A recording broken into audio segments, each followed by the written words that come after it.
Yo, is that a battleship? Wait, those are apartments? Hashima Island, 15 kilometers off Nagasaki. 480 meters long, 160 wide. Population, 5,259. 5,000 people on that? How did they even eat? They didn't just eat, they invented the food system you're buying lunch from right now. Everyone thinks Hashima is a movie set, a creepy ruin for Instagram. Like just a ghost town. Wrong. In 1959, Hashima had the highest population density ever recorded, 3 times denser than Manhattan. Every person fed by boat. By boat? I'm ShogunPenguin. And I'm DJ Shiba. That's not a ruin. That was a city of 5,300 people on a rock the size of a football field. And they ate better than Tokyo. Better than Tokyo on a rock? Let me back up.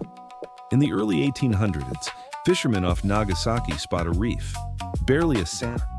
They call it Hashima, meaning something like Edge Island or Border Island, completely uninhabitable. So how does a sandbar become a city? Coal. Deposits were discovered here in the early 1800s. Mining began in the mid-1800s under the local Nabeshima clan, and by 1890, Mitsubishi had purchased the island. Japan is industrializing under the Meiji Emperor. Coal is national power, so Mitsubishi literally builds the island. They dump slag and concrete around the reef, more than triple its footprint, from roughly 1.2 hectares to around 6.3. They manufactured an island. That's insane. And then, 1916, they build what is considered one of Japan's earliest reinforced concrete residential buildings right here. Building number 30, 7 stories above ground, before anything like it exists in Tokyo. Wait, Japan's first skyscraper apartment was on a rock in the ocean? No horizontal space, only vertical. But here's the real problem. 0 arable land, 0 fresh water. Every grain of rice, every vegetable, every drop of drinking water has to come by ship from Nagasaki. A 1-hour boat ride in the East China Sea. That's rough water, right? Extremely rough. Bad weather meant no supply ship. No ship meant no food, for days sometimes. So they built a skyscraper city on a rock in the ocean with no food and no water. Why? Because that coal was worth more than gold to Meiji Japan. At its peak, around 1941, the island produced roughly 410,000 tons in a single year. But here's what nobody talks about: the people who were forced to mine that coal and what they were given to eat. During the 1930s and 40s, Mitsubishi brought an estimated several hundred Korean and Chinese forced laborers to Hashima, a figure that remains contested among historians. 12-hour shifts, 30-degree tunnels. A former Korean laborer, Soo Jung-woo, described rice rations mixed with sawdust in a 2017 documentary. Sawdust in the rice. Severely reduced rations, near starvation levels. Meanwhile, Japanese workers ate in company cafeterias. The food gap was deliberate and brutal. Same island, completely different meals depending on who you were. Exactly, and Japan is still fighting about how to tell that part of the story. We'll get to that. Now, by 1941, the food problem gets worse for everyone. U.S. submarines are targeting supply routes. Ships to Hashima become genuinely dangerous. So it's basically under siege. Exactly like a siege. So Mitsubishi engineers build a 3-tier food resilience system. 1. Centralized communal cafeterias, 800-plus meals per shift. 2. Rooftop hydroponic vegetable plots on Building 65. 3. Fish traps built directly into the seawall breakwaters. Wait, they grew vegetables on the roof? Where else? There's no ground. And here's the key detail: Shiba. The apartments average 9.9 square meters, smaller than a parking space. No kitchens. No kitchens? So everyone has to eat communally. Right. Hashima didn't choose communal eating for philosophy.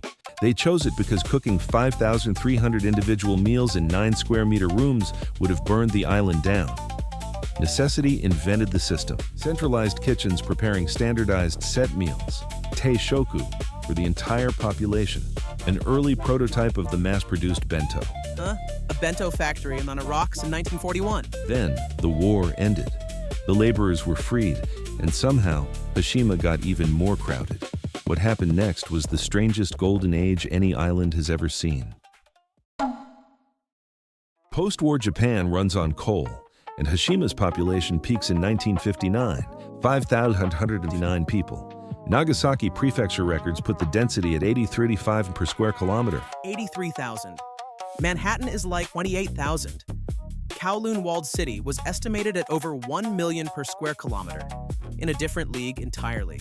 Hashima was denser than Manhattan, but Kowloon was in a class of its own. Hashima was denser than both, and this is where the food system goes. I mean, it goes kind of beautiful, actually. Beautiful? On the world's most crowded rock? By 1960, this tiny island has 25-plus restaurants and bars squeezed into ground-floor apartments, a full Schottengai, a shopping street running through Building 65's corridor, rooftop gardens on at least 4 buildings, tomatoes, cucumbers, green onions, a communal bathhouse where fishermen traded fresh catch. Trading fish in the bathhouse, that's peak Japan. And then, there's what the Nagasaki City Oral History Project recorded in 2009. Ramen vendors, operating on staircase landings between floors. Ramen, on a staircase. 2 square meters, serving 40-plus bowls an evening. That is the ancestor of Japan's standing-eat tachigui ramen bars. By 1965, Hashima had some of Japan's earliest food vending machines. Because, again, no space for shops. Vertical distribution. Okay, I'm starting to see the pattern. No space forces, everything vertical fast, pre-portioned. Think of it this way. Hashima's food system was a submarine kitchen, every calorie calculated, every square inch optimized, every meal designed to be eaten fast in a tiny space. And modern Japan is still running on that submarine's playbook. The Konbini bento, the ekaben train lunch, the standing soba bar, all descendants of the same constraint. Wait, so the reason I can eat a perfect onigiri at 2 a.m. from a 7-Eleven traces back to a coal island? Not directly, but the logic does. When you compress 5,000 humans onto a rock, you solve food differently.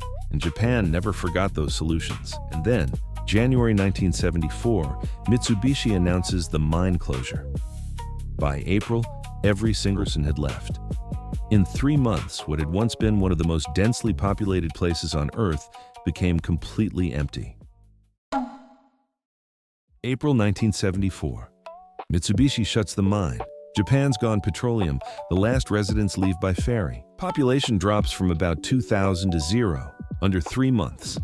The restaurants, the ramen stairwells, the rooftop gardens, abandoned overnight. Food still in cupboards. Food still in the cupboards, that's haunting. For 30 years, nothing. The East China Sea eats the seawalls. Concrete crumbles. The largest abandoned concrete complex in the world, just sitting there. 2009, Nagasaki City opens it to tourists. Visitors began arriving in large numbers, but you can only walk on one path, covering a small fraction of the island. The rest is too dangerous. 5%, you're basically looking at it through a keyhole. Then, 2015, Japan nominates Hashima for UNESCO World Heritage as part of the sites of Japan's Meiji Industrial Revolution. South Korea objects, specifically over the absence of any acknowledgement of forced labor in the nomination. Because of the forced labor. Right. Korea demanded acknowledgement. Japan agreed to, and I'm quoting, take measures to allow an understanding that there were a large number of Koreans and others brought against their will. As of 2024, Korean and Japanese historians still dispute whether Japan has fulfilled that promise. UNESCO's own committee has criticized the on-site information center for insufficient acknowledgement. So the Ghost Island's history is still being fought over, even now. Still being fought over. Both sides have legitimate grievances. It's not a story I can wrap up neatly for you. But here's what stays with me. Hashima proved something radical. You can feed thousands of people in impossible density if you rethink every assumption about how meals work. No private kitchens, communal prep, vertical distribution, portion standardization, speed eating. That experiment ran for roughly 8 decades on a rock in the sea, and the answers it generated are now the default operating system of Japanese urban food. The 100 yen onigiri at Lawson, the standing soba at Shinjuku Station, the capsule hotel vending machine dinner, they all share Hashima's DNA. So the Ghost City isn't really dead. Not even close. You're eating in it right now. You just can't see the walls. Next time someone shows you Gunkanjima and calls it a ruin, tell them it's a kitchen, the most extreme kitchen ever built. Leave a comment. What's the most extreme place you've ever eaten a meal? We genuinely want to know. If this blew your mind, smash subscribe. We drop deep dives like this every week, and hit the bell.